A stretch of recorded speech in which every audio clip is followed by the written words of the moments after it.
Okay, good evening, students. I am privileged to introduce Professor Naresh Babu to you. Professor Naresh Babu is serving ABBS School of Management as Professor in Operations and Analytics Department. Prior to that, he has worked in reputed B schools and MBA colleges of Andhra Pradesh. He started his career with Bank of America Continuum Solutions, Hyderabad, as a senior team member. Professor Naresh Babu completed Master of Business Administration with specialization in Finance and Operation from Sri Venkateswaraya University, Andhra Pradesh, and got many research works in Indian stock market to his credit. He is one of the university toppers in graduate and postgraduate level and holds PhD from Sri Venkateswaraya University. He has cleared national eligibility test conducted by University Grant Commission. He received merit certificate from school level to postgraduate level for topping the classes and courses. He is an analytical personality with hands-on experience on Tableau, Python, SQL, and R, as well as expertise on operations management. Areas of interest includes predictive modeling, business analytics, and operation research, with about 15 years of teaching experience. He is more adaptable to the external environment and business requirements. Talk later. Hannah, baby.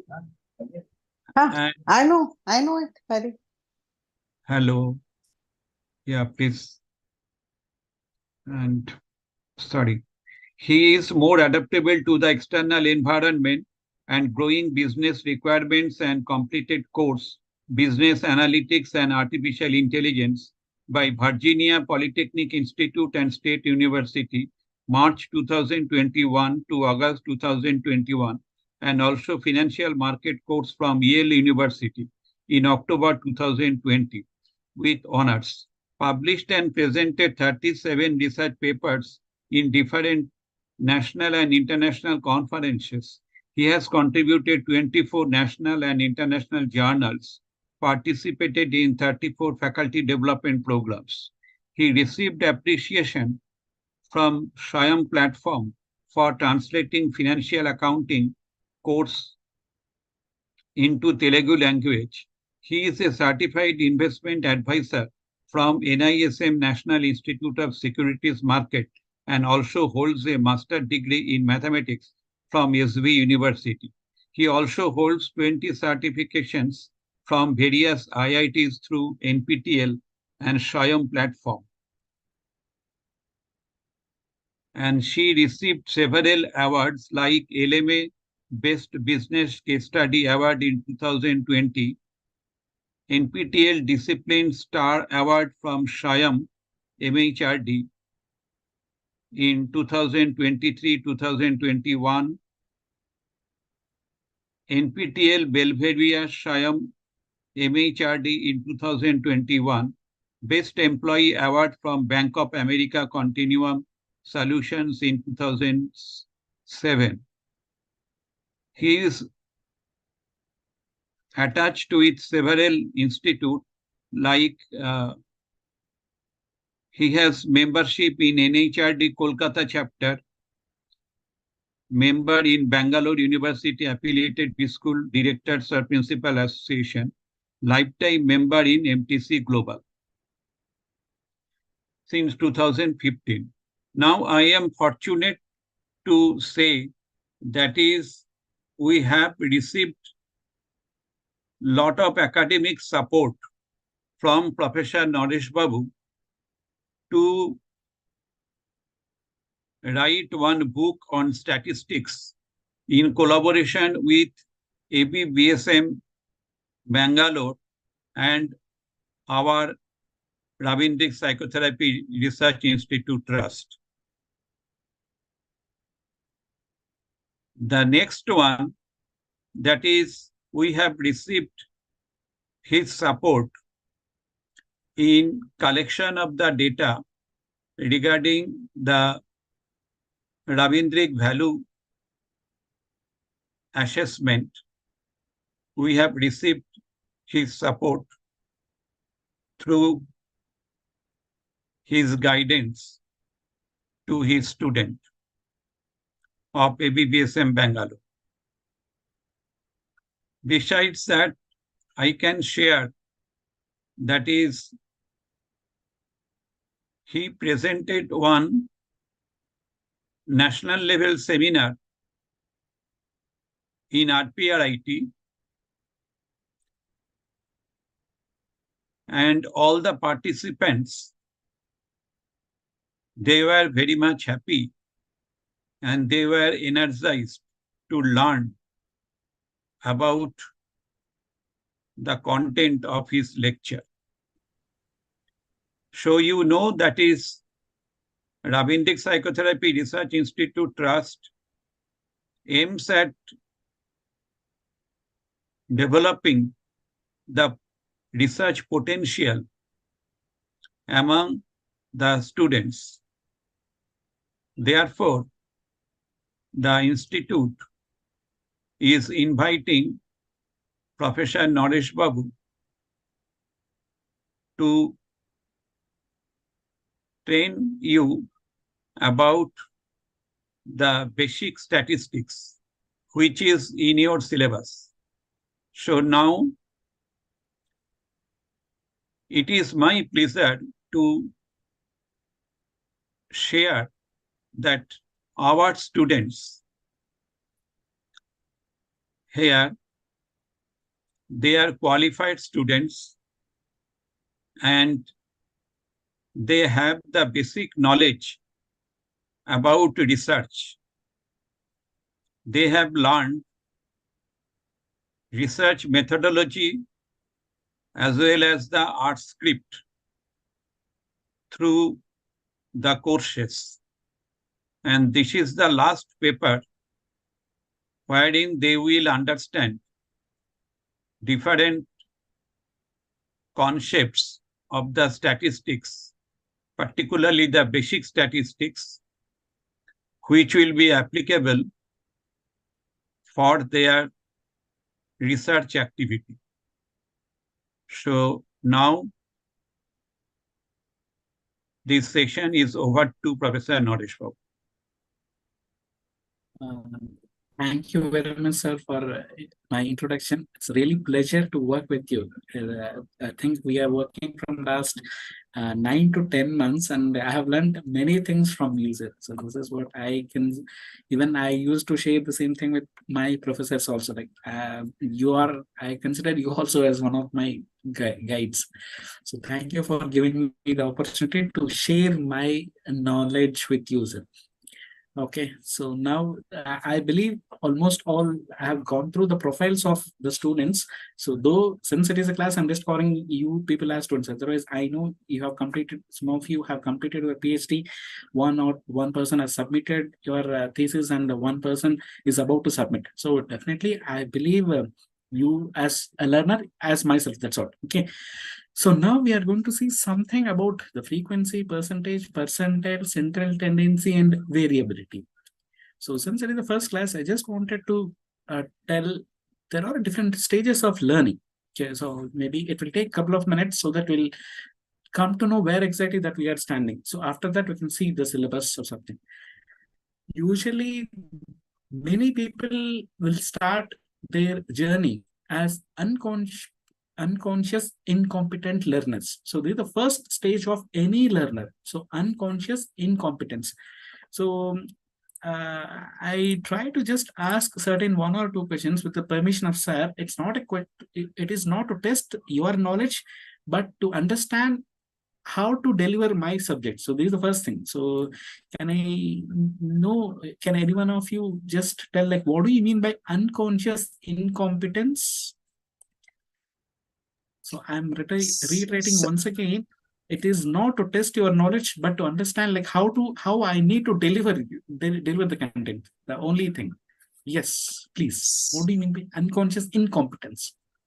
I could try. I'm not sure, but from the words, it looks like something which I'm not aware of, that I'm not competent with. So it's a part of me which I'm not aware of. Okay. And it does not, it does not give me that ability um, to know it. I don't know that I don't know. Maybe. Yeah. So very nice, ma'am. So Dr. Okay, so nice, ma'am. Nimrat. Sir. Nimrat. Okay, so Dr. Nimrat. Yeah, so good. So any other guests by other participants? I just call it as a presentation and you are participants for me. That's all. So this is a scenario where the people are ignorant of their knowledge. Okay, so they have to know something and they don't even know that they have to know that. So that is the position like where usually people will start. Okay, they don't know that they should know that concept. Once they come to know that concept, like, so they'll come to know the second stage of people are conscious incompetence. They'll come to know that they should know certain aspects. Okay, so I'm weak in this area, I have to learn this area. So even each and every one, even I feel I'm in this stage, like, so I have to learn analytics, I have to learn analysis, XYZ, something like that. What exactly is happening in the market, I have to know that. So that is the second stage of people where they come to know that they have to learn certain things. So that is conscious incompetence. Here they'll come to know that what exactly should be learned or what exactly should be trained. Okay, so the third stage of people is conscious competence. Like, we are studying statistics even after completion of PhD. Some of even we are trying to learn statistics, basics of statistics, research, marketing, analytics, something like that. So we try to learn consciously something so that we can become competent. Okay, so we want to gain certain things so that we can be confident enough to face the market or to face the student, something like that. This is the third stage of people of learning. Okay, and the last stage is unconscious competence. Like, if I just talk, maybe I'm daring to take the name of Datta, because those are the people who will be in that stage, like unconscious competence. So there is no need for them to prepare for a certain presentation. Okay, so Datta Rai sir can give a presentation in front of 1,000 people or 2,000 people without any preparation. So that is the stage where you need to be. Okay, that is the stage even each and every teacher should want to be. So these are the stages of learning. So the first stage of people, like here you can see some thousands will be there or some lakhs of people will be there.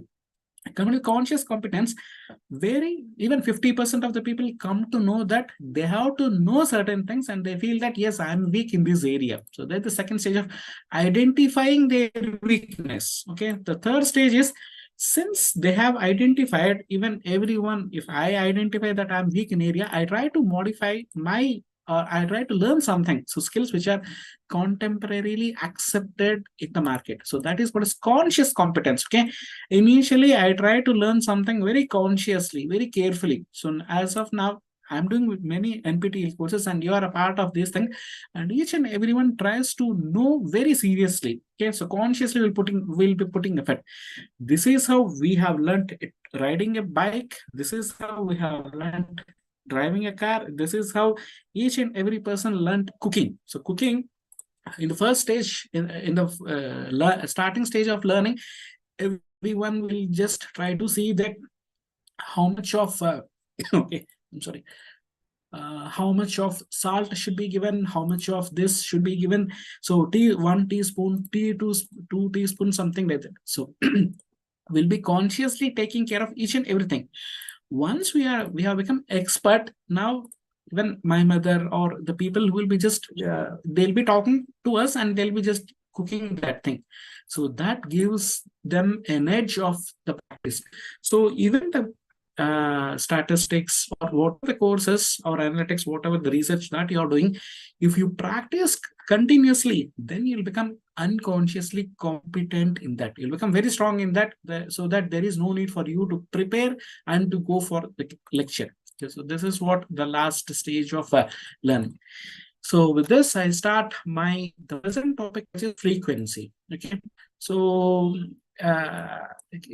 and as I just wanted to know what exactly I need to talk about that one. Can I know what exactly is the meaning of data? This is completely, this just assume it as an open forum to share your thoughts. So since at the first class, I try to know where exactly you people stand. So based on that, I try to mend my learning, my teaching, or my delivery of the lecture. That's what. What do you mean by data? And what are the types of data?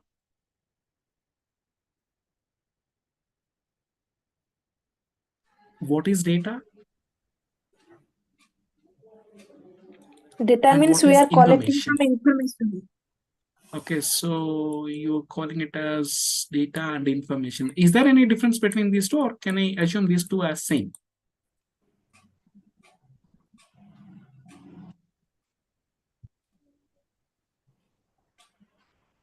Data and information are the same, or any difference is there?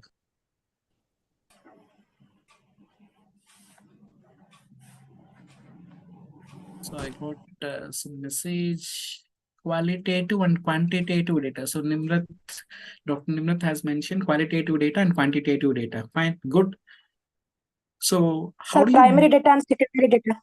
So yes, so data can be categorized into different ways, and one way of categorization, primary and secondary.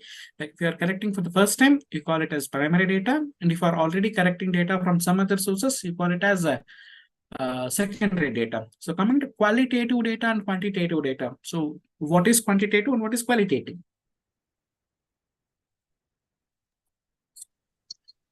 So when we are talking in terms of numbers, that's Okay. quantitative. And Okay. if we are talking in terms of qualities of something, that Mhm. could be, it's not only numbers, it's description. It Okay. could be quantitative. Yeah, qualitative. Coming to the scales of measurement, since you have mentioned qualitative and quantitative, there is something called as nominal scale, there is something called as ordinal scale, there is something called interval scale, and there is something called as ratio scale. So what will come into nominal, ordinal, interval, and ratio? So as you have mentioned, qualitative, quantitative, what are the things which deals about qualitative and quantitative here? So this is nominal data. So what do you mean by this nominal data? What do you mean by ordinal data? And what is interval data? And what is ratio data? So how do you quantify these measures, interval data and ratio data? Again, I'm telling this is not to test anyone. I'm just asking like, what is your understanding with these things? That's what. And if you are not able to put that in a sentence or word, not a problem. I'll try to share what exactly I know.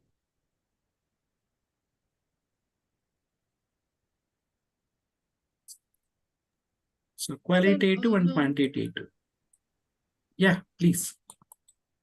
Usually, like qualitative data could be no, but these are the scales of measurement, nominal, ordinal. These Yes. are the scales. So Yes. it depends. Qualitative data is more of like words or description which is there.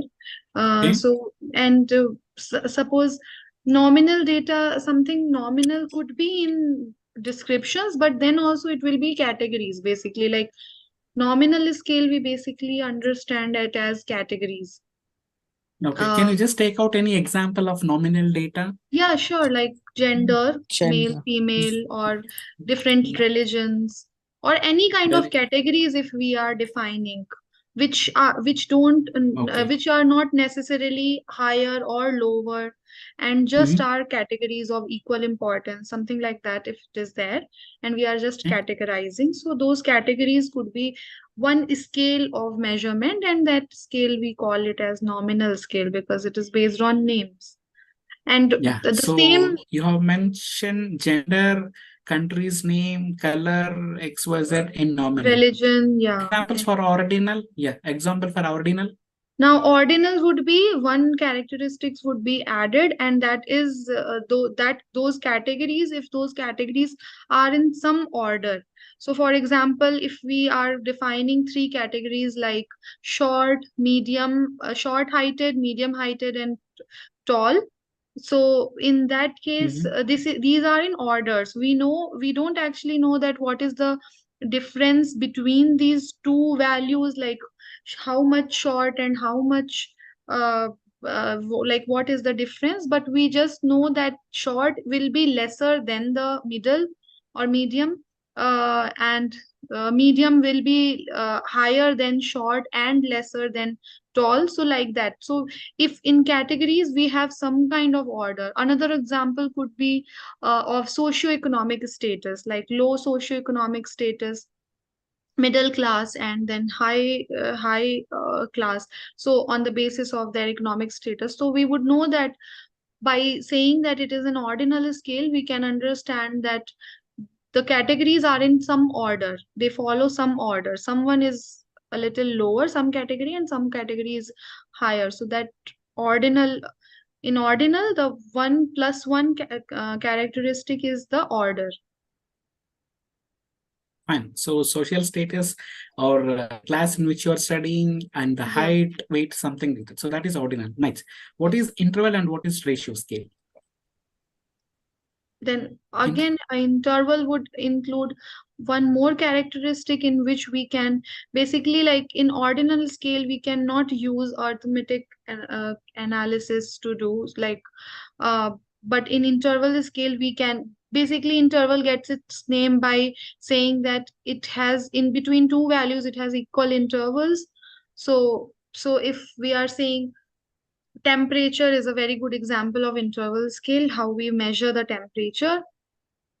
Or most of the, not most, like almost all of the psychological attributes which we measure, like confidence or intelligence, these are interval examples of interval scales in which we can actually use some methods of analysis. If we can say that, like for example, any what to say, like the intervals are equal in this. So if 20° minus 10° is 10°, and like that we can say in interval, which we cannot say in ordinal.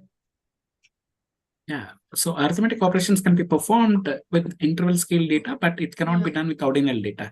So temperature is one of the best example people use to tell, and there will be certain comparisons, and there is no true zero in True interval zero, scale. yes. So this is what usually people will tell, that there is no true zero in interval scale, but which will be there in ratio scale. So that is the last one. What is ratio scales, and any simple example for ratio scale?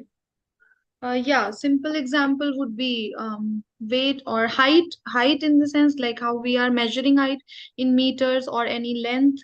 So there could be true zero, which means zero means zero, which helps us, not helps us, like which allows us to perform ratio operations. Like if we are saying, or age could be one example, age of any person, or zero would mean absence of that thing in ratio scales. But in interval scale, zero would not be. Like confidence could not be zero.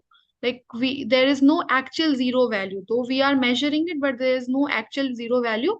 And similarly, the ratio thing which we are saying, so for example, if we are saying something is 20 centimeters in height and some other thing is 40 centimeters in height, so we can say that 40 centimeters is twice of that 20 centimeter, but this could not be done with interval scale. So taking the example of intelligence, if we are saying someone has 100 IQ and someone has 200 IQ, we cannot say that the person having 200 IQ has double intelligence than the person having 100 IQ.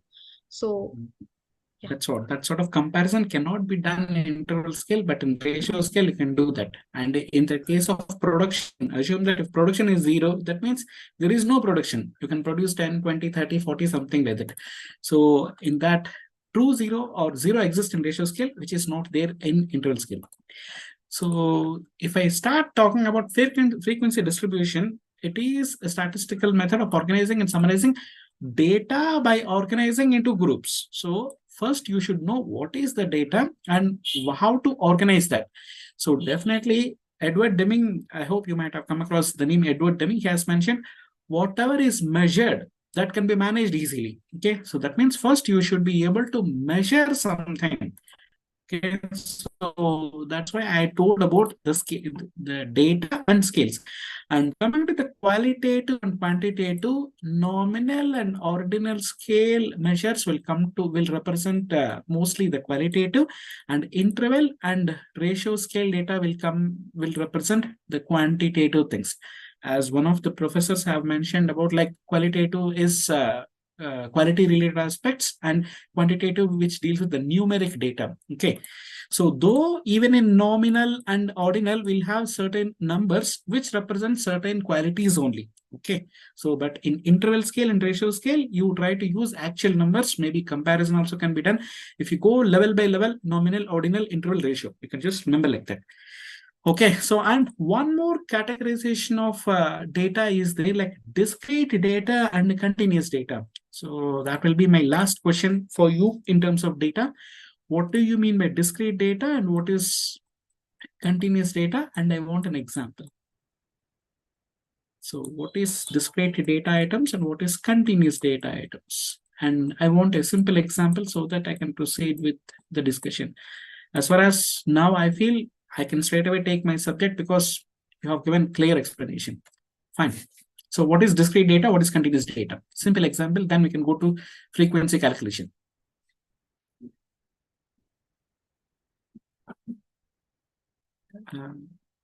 Any like, so you're doing very great. So there is no doubt in that. Anjali, Yes. Miss Anjali, Doc. Yeah. So I'm taking, like, all three of you have contributed. Like, what is your take on discrete data and continuous data items? Yeah, Tomorrow discrete. I would slightly ease it.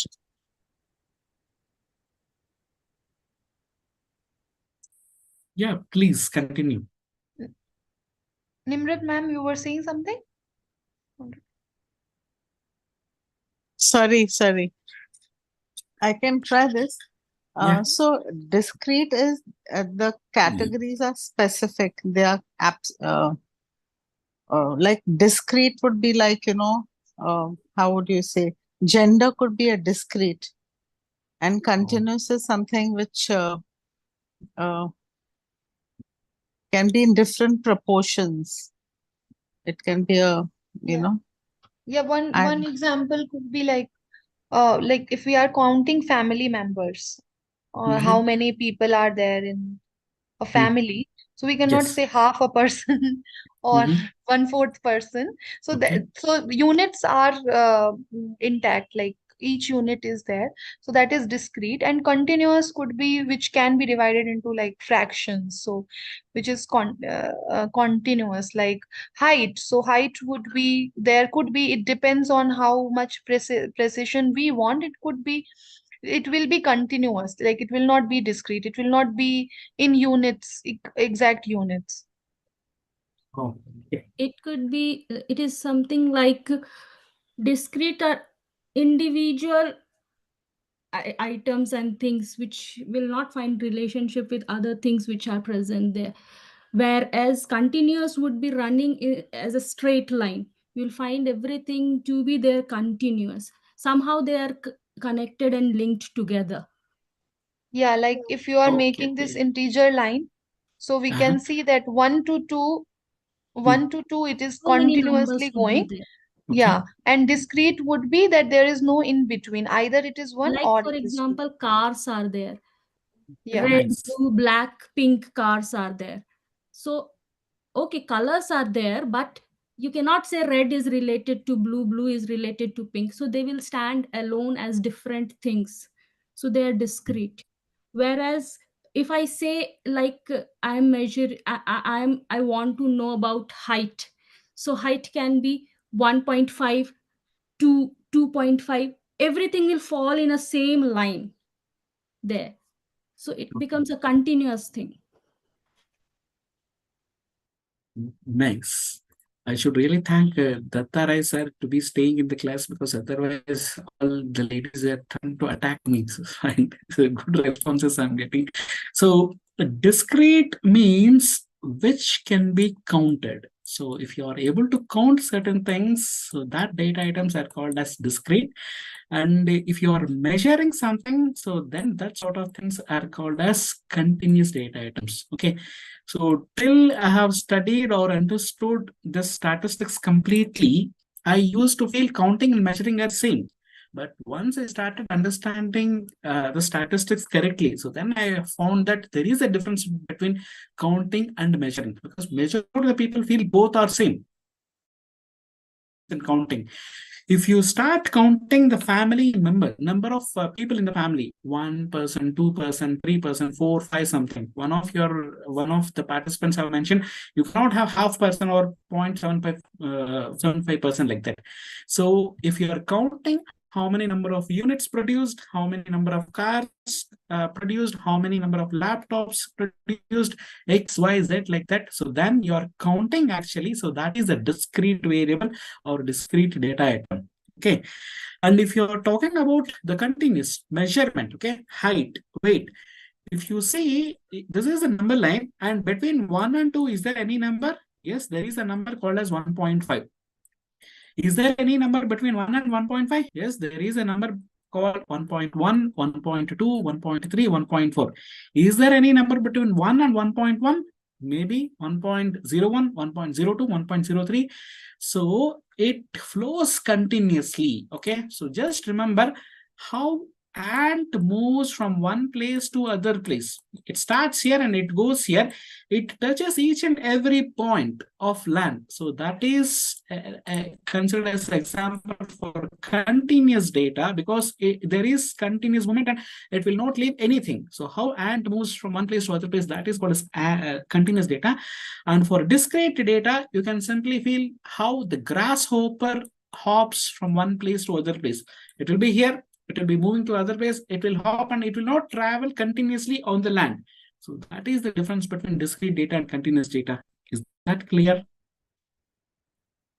Because Yes, if sir. you don't like, I don't say that you don't understand. So I'm just adding some value to your answer. That's all. I'm not giving any innovative solutions to you, but whatever I understood, I'm just trying to put that in a simple format. Like discrete data is counting and continuous data is measuring. So measuring is different, like weight, height, something. You can have 2.3 grams, 2.35 grams. If you take any ornament or ring or your things, your jewelry, it will have 2.35 milligrams. So 3.3 milligrams or something like that. So that sort of things is called as measurement. You are measuring what exactly is there in that component. So that is a continuous data. And if you are counting how many bracelets you have, how many bikes you have, how many laptops that is produced per day, so that is going to be discrete data. So that is the difference between continuous and discrete. So some of the people might not differentiate these things, and they feel like this is example and they try to muck up. So that is not correct. Fine. So in that case, like if you just see, and if you're trying to summarize data by grouping into different classes or number of observations, so that is called as frequency distribution.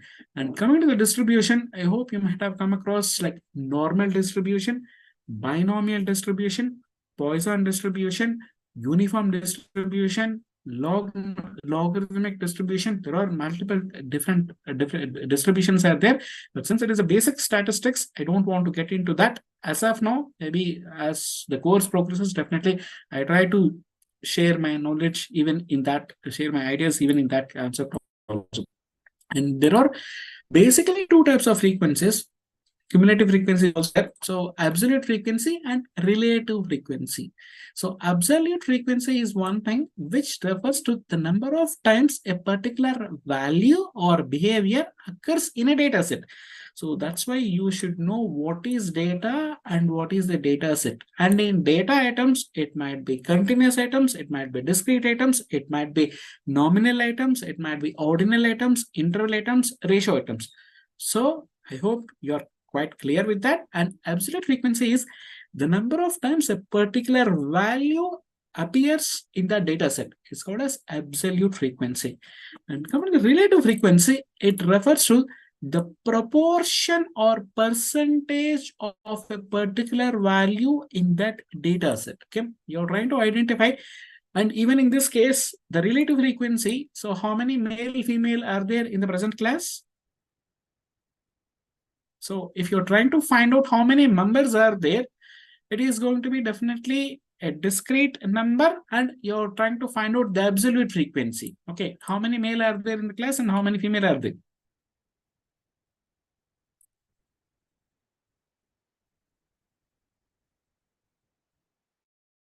Because I think two male and okay, so that is simply the absolute frequency things. Okay, and coming to the relative frequency, you're trying to compare. So 2 divided by 6 or 2 divided by 8 or 6 divided by 8 is called as relative frequency. Okay, so here we'll just see a simple example here. So in this case, so I just want to find out like what exactly the absolute frequency and relative frequency. How many faces are here? Maybe you can call it as red 9. faces. 9. 9. So 9 red faces are there. So how many green faces are there? 8. 8. 8. Okay, so this is absolute frequency of green faces. So how many blue faces are there? 5. 5. This is absolute frequency of blue faces. Sky blue.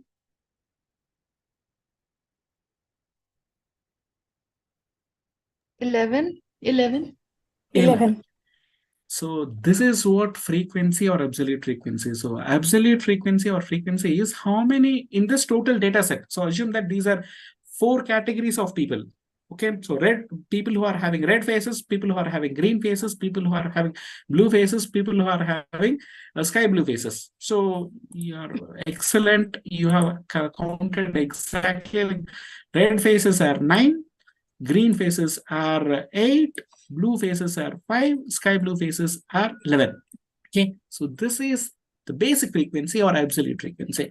And coming to the cumulative frequency, so cumulative means just adding that one. That's all. Okay, so if you just take initially it is 9, and if you add this 8, that will be resulting in 17. So that is the cumulative frequency of red and green faces.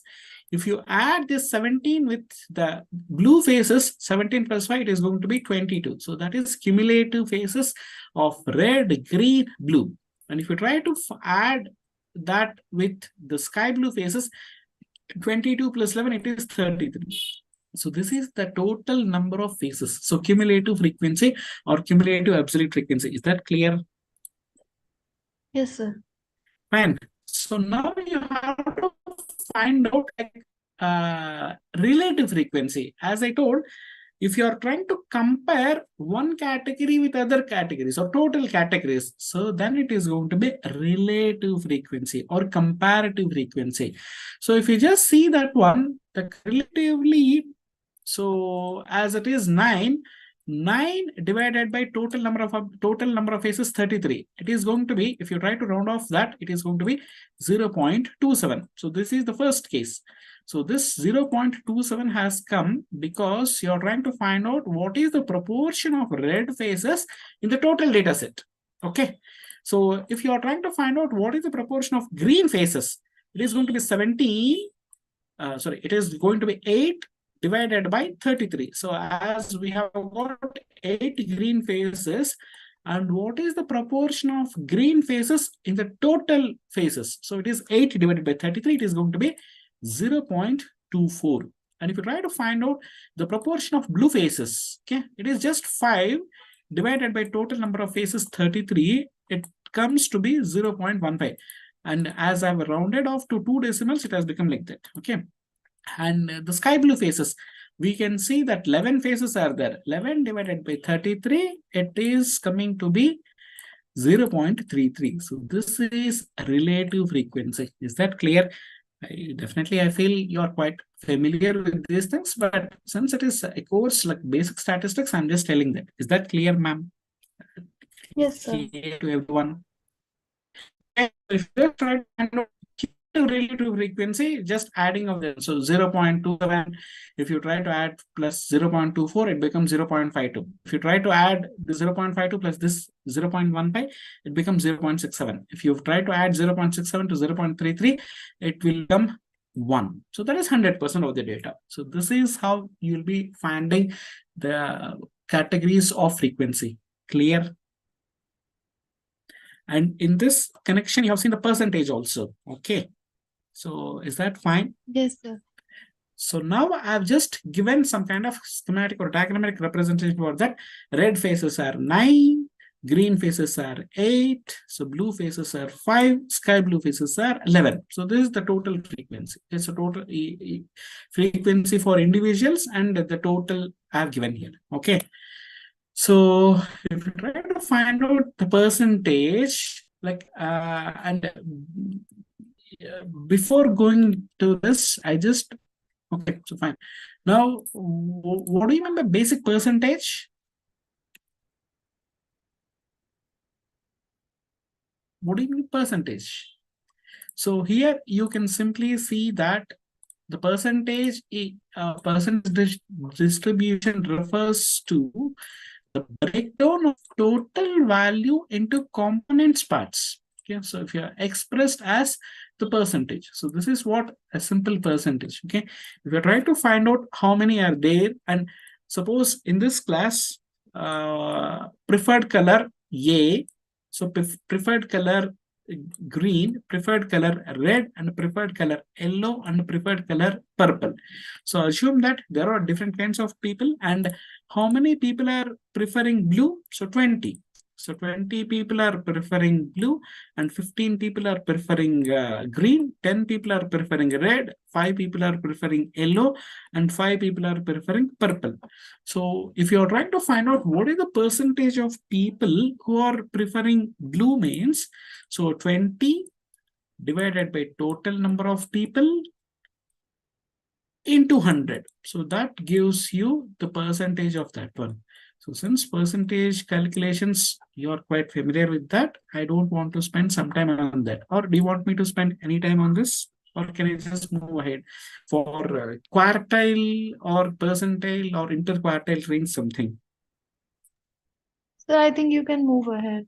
Yeah, so I believe percentage calculation. So since you're teachers, I don't think that is different. But anyhow, so I'll be sharing this PPT with Farah so that she'll be sharing that with you, like what exactly is percentage and what is exactly is percentile, something like that. Okay. So, and where exactly these percentages will be used? So it is used in financial analysis.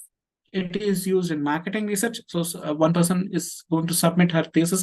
So definitely we'll be trying to find out what percentage of people are preferring this, what percentage of people are preferring the second category of product, what percentage of people, like even if you see the World Cup. So what is the percentage or proportion of people who feel that India will win today or Australia will win today? So that is also some kind of research that you are doing and percentage representation. And you can mention that in human resource analysis. So where do you apply this percentage in human resource analysis? Can anyone take any simple example? In HR analysis, where do you apply percentage concept?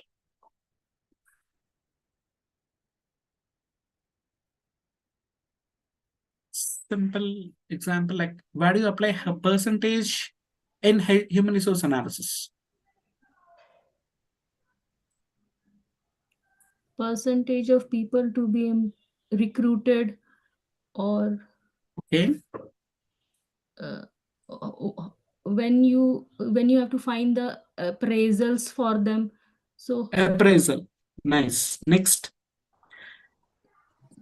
then when you see how their performance is there, or that is what appraisal would be there, then it would be in attendance part of the thing, how they are present.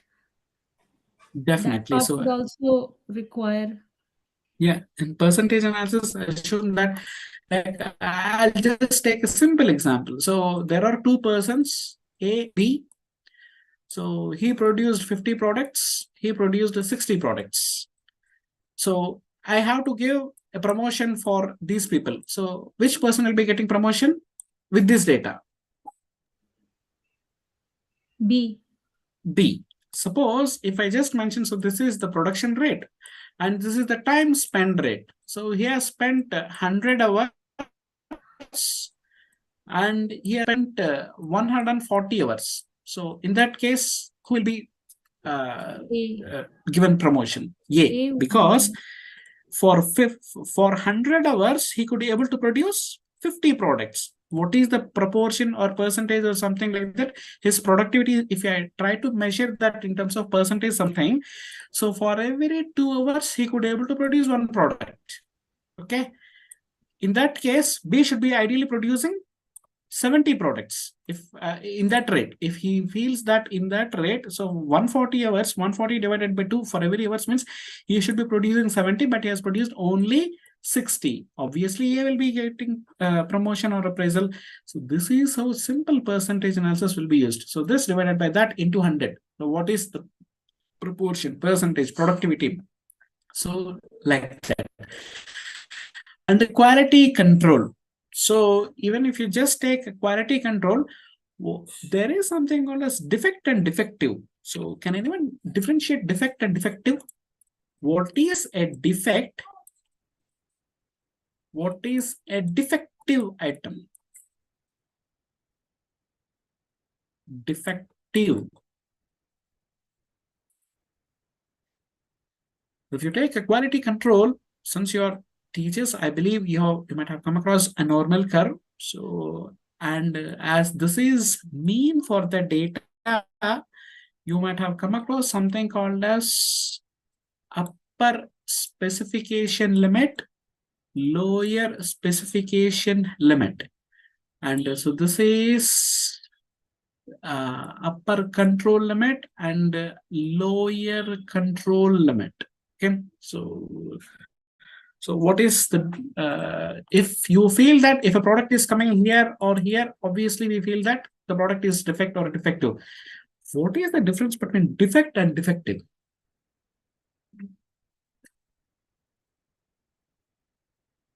Any idea?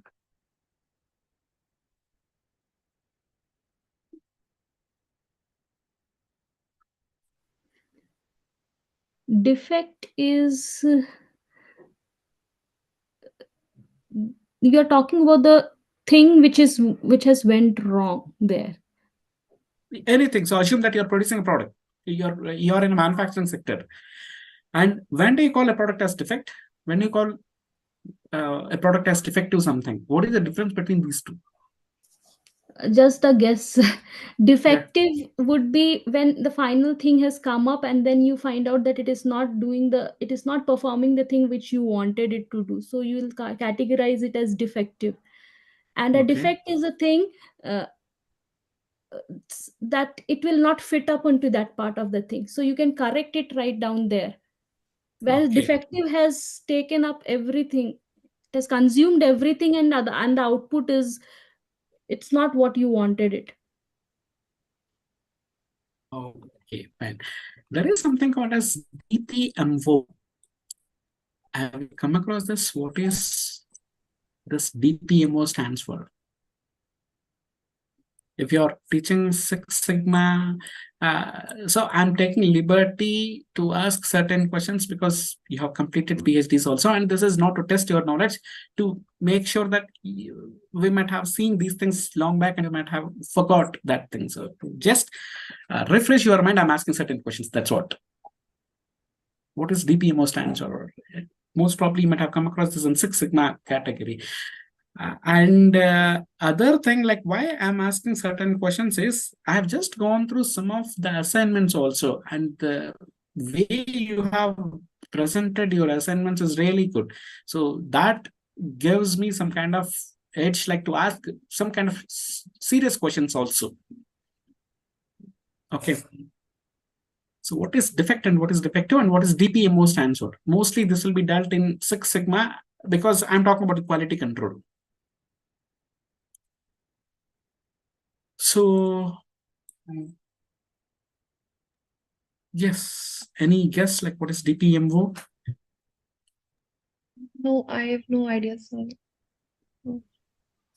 Uh, So is it related to something I- related to quality control only? Like defect? Yes, not something, it's completely related to quality Okay. control. Defects per million Production. opportunities. No, defects per million opportunities. Okay. Okay. So how many defects are there per million opportunities? Okay, for 10 lakh opportunities, what are the defects that you have made? That stands for DPMO. Okay. So O stands for what? mostly opportunities. Opportunities. Opportunities. Okay. If you simply take a pen, okay, so if you call a pen as defective means that will not work. Okay. And what are the opportunities for this pen not to work perfectly? There might be problem with cap. There might be issue. Opportunity will be with the body. The opportunity will be with refill, something like that. If you take a simple pen, there are 3 opportunities which makes the product as defective. Okay, is that clear? Defects per million opportunities. If a product is defective, it will have multiple defects with that. Okay, so if there are 3 to 4 opportunities which will make the product as defective, right? Is that clear? Am I making sense or not into your heads? Sir, can Am I you confusing first you? explain defects and defective? Like, what I understand is defects are like it means something is not like there could be some item, for example, anything like as you take if I've taken example Okay. a pen, and there could be some defect related to suppose the nib of the pen. So that could be one of the defect, right? Okay. And that pen could be called defective also, like that is a defective pen because the nib is not Yes. working. Yes. And if it is a defective, so that most probably that cannot be recovered and that is completely useless. Okay. So this is the ultimate thing. And at what portions it can go wrong? There might be 3 opportunities or 3 places where it can become a defect, which makes it defective. Defective is something which is completely unused, okay, which cannot be used. So for making a product to become defective, what are the opportunities are there? So there might be 3 opportunities. That opportunities are called as defects. Okay. So defects may be money number. Ultimately, that result in a defective thing. So simply, since you know mathematics on basic things, you can call it as like defects are subset of defective. Okay, many defects will make a product as defective thing. Okay, if my assume that my class I'm not able to deliver the class, that is defective. Maybe my laptop is defective.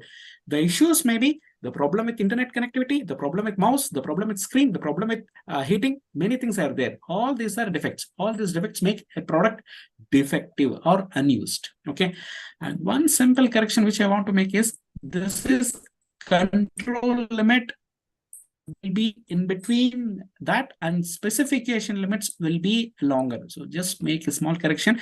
So control limits will come first, specification limits will be larger one. So control limits, later specification limits. Most of the times, if you see, this is called as voice of customer or client, voice of customer. Control limits are called as voice of process, VOP and VOC. I hope you might have come across these things, right? Voice of customer, VOC, whenever you are doing any marketing research or anything, you have to find out like what exactly the customer is expecting. Okay, so that is that will give you the specification limits, but control limits are somewhat inner that one. And if time permits, before the end of my last session, I'll try to take that specification limits and control limits also. Okay, so there are multiple things like you can see percentage analysis, even the demographic analysis. You can see the production control. You can see that thing in political polling, something like that also. Okay, so these are the application areas of percentages. And since the time is almost 9 o'clock, I would like to maybe because all of you are ladies and definitely you need to spend your time with your family. So I would like to give a pass for today's class. And if at all any doubts, you can just ask me. Otherwise, the rest of the things will complete in the next class. Sir, is that fine, sir? Dr. Sir, sir, is that fine? Or Farah ma'am, are you there? Yes, sir. It's fine, sir. Fine. Yeah, no, because since at the first class I have slowly started, and so from next class I'll be completely focusing only on the class. And any doubts so far, or if anyone feel I'm going a bit fast, you can just ask me so that I try to slow down. Okay, so this is just I'm giving a presentation, and I'm expecting some input from you. That's all, nothing more than that. So any doubts on? It was a If you good have any class, doubts, sir. you can. It's a good class. I Yeah, like thank the way you. you explained and gave examples and included us. So thank you so much. Thank you, ma'am. Because as a teacher, I know definitely when the student will be more interactive and when student will have interest to give a response. The thing is, like here, no one is superior, no one is inferior. I seriously feel that like that, and I just want to be a student rather than a teacher. And so, thank you. Anything else? Like that's what I tell. Like if any one of you feel that I'm going a bit fast, definitely can ask me so that I'll slow down the pace. Okay, so any doubts, or can I assume the session is done for today? No doubt, sir. Thank you for the class. Okay, so thank you very much, and have a good night. So thank you. Thank you. Good night. Thank you. Bye. Good night. Good night, everyone. Good night. Thank you.